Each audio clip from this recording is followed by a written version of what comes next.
जहन्नम जा दरवाजा बंद करे छॾियो ऐं जन्नत जा दरवाजा खोले छॾींदो।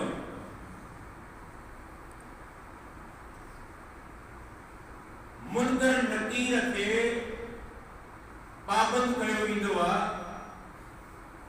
त जो भी महबूब जो गुलाम उम्मतिया कलम पढ़ियो अथसि इन जे कबर में हरगिज़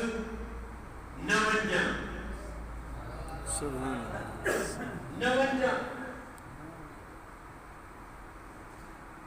हाणे आऊं जो अर्ज़ कयां त इहे पावर इहे अख्तियार हिते ज़मीन वारे बादशाह जा आहिनि या उन करीम बादशाह जा आहिनि जेको बादशाह जो बादशाह आहे त उहो जॾहिं महिमान खे मोकिले थो त जन्नत जहन्नम जा मामला मुनकर नकीर जा मामला इहे मथे आहिनि। ई ज़मीन जो मामलो कोन्हे त उन इहो इस्तक़बाल नाहे त छा आहे सुभान अल्लाह इहो उनजो अदब एहतराम नाहे त छा आहे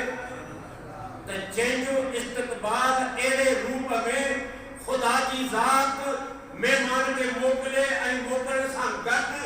इहो उनजो शान बुलंद करे त अल्लाह इहो उनजो शान वधाए थो इस्तक़बाल करे थो। दोस्तो जॾहिं असांजे अचे